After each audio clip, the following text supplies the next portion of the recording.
What's up? This is K9 Arlo's channel. My name's Tyler, Arlo's handler, and this today is your guide on how to fly on an airplane with your dog. Take me back to a place where I felt at home. Take me back to a day when we weren't alone. Take me back to an age when the world felt small. Way back before we blew it all. Take me back to a place where I felt at home. Take me back to a day when we weren't alone. Take me back to an age when the world felt small. Way back before we blew it all. Too many things going on, I can't keep track of them all. From people. So me and Arlo actually just went through this process and we thought, you know what? I wish there was a video that showed me how to prepare for a flight with my dog.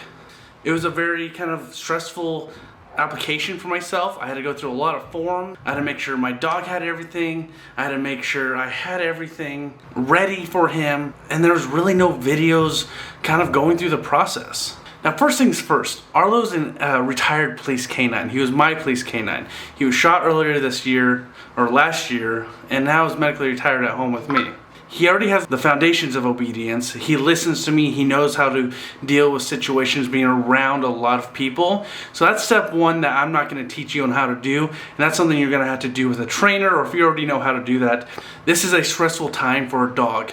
There's a lot of people going around. There's a lot of stuff going on in this airplane that moves in the air. You got to make sure your dog already has that obedience to listen to you, and you have the tools to aid that. No way, shape, or form am I a dog trainer. I'm not teaching you how to train your dog. I was trained to teach Arlo. What I'm here to show you is kind of the process that you have to go through to get your dog to be able to even fly with you. Being my service animal, he's actually there to aid me. Now, I'm not going to go into specifics on why he's my service animal, but that's just how we can go on the plane and he can be in the cabin for being such a large dog. So first things first is, what kind of pet do you have? So a lot of times these airlines will let you bring your small dog that can fit underneath your seat, or be able to be in a small crate on your lap. Those dogs are pretty easy and they let them through with a veterinarian, health certificate, and stuff like that. Well, let's say you have a big Arlo dog that's not a service animal. Well, a lot of times you have to put him down in cargo. About $95 to $125, they'll make you put your dog in cargo with everything else, the health certificate and so on. You got to check with your airlines on how to do that. Tonight is more of a service animal. Since Arlo is my service animal now, after being retired in the police force, things were a little easier, but still not quite as easy. So the first thing was check with your airlines. Well, this flight, I'm going to Savannah, Georgia for Nightline Apparel. Use code NL20ARLO for 20% off your card. And this flight, I'm actually taking 3 different airlines. I'm taking United, I'm taking American, and I'm taking Alaska. So that easy one-way trip going through everything wasn't quite as easy. I had to do it 3 times. Now, United was very easy. They have a whole thing on their website that you add your dog to. They have to approve it. Super, super easy. I had to put my trainer's name on there, health certificates, different vaccines, but it was all online and super easy. So United, good for you. Highly recommend them to go and do that. Now, for Alaska and American Airlines and so many others, they require you to have a form. This form is from the U.S. Department of Transportation, and it's a service animal air transportation form. It's for all service animals. You have to complete it. It's pretty much the same information United did, but it's one standard form, and you submit it to the Department of Transportation. They'll get back to you, approve it, and give your animal a service animal ID number. I did this, and a day later I was approved and got that service animal ID number. So I'm good for 1 year for most airlines. All I had to do is submit this form, show them, and Arlo's on. I want to put down in the link those forms. So if you have those questions or you are ready to do this, those forms are super easy to find. Now, what I found most airlines do is they actually, in the travel facts or help, they'll have a service animal section. You press that and it tells you exactly what you have to do.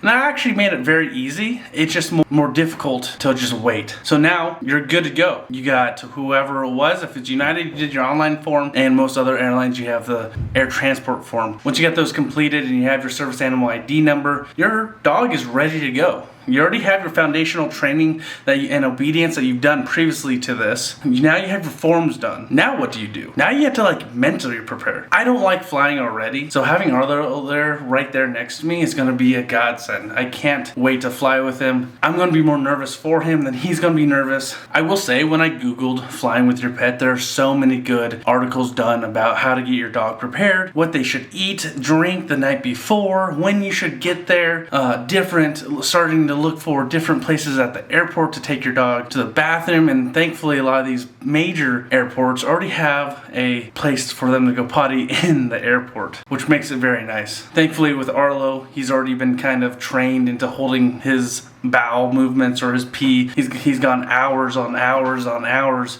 holding that in regular patrol life. I'd highly recommend researching different things that people put out there on these articles, because there's some things that I didn't even think about, and I truly believe Arlo could go on a plane yesterday and be just fine, but there are a lot of things in here that actually make it a little easier. Also, another stress of flying, especially with a pet, is TSA. So what I did, I went over to Clear, and Clear is an awesome app and form of fast traveling TSA. It's pre-approved, so it gets me through TSA. It has a clear line. So I'd highly recommend doing something like that, especially with a pet for the first time. Getting that clear, you don't have to sit in line for hours, and you can just go right through Clear, show them your information, and you're good to go. Cuts through all those lines. That's a huge stress for me. You're building all these stresses with Arlo walking around and so much other stuff going on. So I'd highly recommend looking into doing something like that. So now we're going to go into what Arlo's going to wear that day. The day of going to the airport and the day of flying. I'm also going to go through some stuff that I'm going to bring extra that's going to actually be on us and be part of the carry-on. If you have a service animal, you already most likely have the common sense of what to bring on an airport, because it's just like going to any big active area where it's in the public. Your dog's going to have a leash. Most service animals have harnesses. It's pretty normal stuff. So I'm going to kind of go to the next room, show you what we're bringing for Arlo and what we're bringing just in case. Then we'll go through a couple other facts. All right, so we're going to go over what Arlo's going to wear that day. I got some awesome models over here, Arlo and Xena, and we're going to go over kind of what he's going to look like and why I'm using that stuff. So first things first is his harness. Now this is a 1 Tigris harness. I'm actually going to be using a different harness, but it just hasn't came in yet. It's a K9 harness. It's pretty much the same thing. It's mesh. It's got a lot of airflow, and it's got some Velcro so I can put some indicators on there. So this is where his neck goes, right through here. You see this goes under his underbelly, and then this is on his top right here. So after you clip it, this is kind of like what it looks like. This is what's going to look like on him. And after this, I'm going to actually put it on him so you kind of see what he looks like. Why do I use a harness like this? Airflow. It's got mesh. If you see this right through here, this is all mesh, so he's not gonna get heated up. It's kind of warm on an airplane, so he's gonna feel nice, it's comfortable, and it's easy to kind of get it on and off. But I'm gonna be leaving it on him. These type of harnesses have 2 D-rings, just in case for any reason. 2 handles, one near the neck, one near the back, this I can hold on to him. This is also good to have, because you can kind of direct him where you need to go. The neck is a direction tool, it's like your steering wheel, and good to go. I'm gonna have a different couple badges on here. I'm gonna have a service animal badge, so people know he is a service animal. Next thing I'm going to have is his pinch collar. It's a normal practice that we've always used. He wears it, he knows where it is. It means that it's time for very good obedience, which is, I know, bad, but he's retired, so get over it. Now with the pinch collar, it's not sharpened, it's not sharp. I can put it on myself and I'm fine.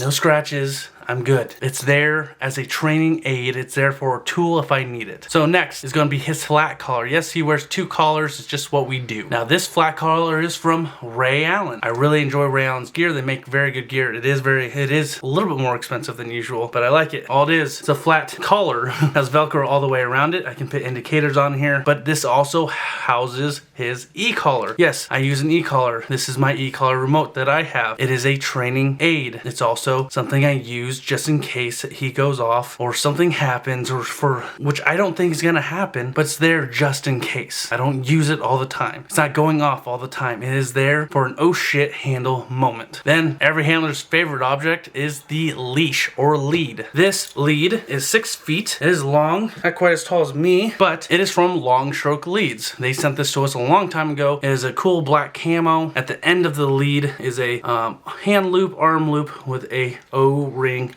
metal. It's got Arlo's name on it and just a regular leash end. I like this lead. It's something I've used for a long time. It's 6 feet, a little long. I mean, bringing a 3-foot lead as well. And now what everybody's used to Arlo wearing is rec specs. Yes, he's gonna be looking good. We're bringing his favorite pair of rec specs. He's gonna wear it to the airport. Don't think he's gonna wear it on the airplane. I'll take it off him. It's a long time wearing goggles. I wouldn't want him to do that. Arlo tends to feel a little bit more comfortable with these on. I am gonna clean them because they're quite dirty because we go to so many events, but don't worry, he's gonna be repping his rec specs. So what are we gonna bring extra? Harness. Make sure we have a harness. Harness needs to be on, and we gotta have a spare one just in case that one breaks. 2 extra leads. We have a 3-foot RDR K9 lead that I used to use. It's a hip lead. It's got a Kong clip at the end, D-ring at the end, and it's short. It's gonna be nice just in case I need to get it nice and close. Also, if that fails, we have a 6-foot leather lead as well, just in case. Then we have his muzzle. Very key important for any working dog service animal to have a muzzle. Why? One, if they get injured and they somehow break a leg or do something that's very bad to them, it's very important to put a muzzle on them because dogs are gonna get defense mode and you need to make sure you can take care of him without having to worry that he's gonna bite somebody. 2, we are going to a place where there's other dogs and other canines and other big tough dogs, alpha dogs. They get near each other, they're not gonna like each other. They're trained to think that they're the biggest, baddest thing there is. So, muzzle, it's important. He's not gonna wear it during the flight, but it is important. We are gonna bring extra rec specs just in case those ones break or we want to change scenery. So we're gonna bring extra rec specs. These ones and probably some other ones. These are his gold ones. These are pretty cool. Medication, I think, is very important. Arlo has a lot of medication. He doesn't have to take it, but we have it just in case. So we're gonna bring 2 things of medication. One for anxiety, one for pain, just in case he gets sore or injured while we're out there. Don't plan for that to happen, but it's always good to be prepared. So this is what Arlo's gonna look like the day of. It's kind of cool. He's just excited.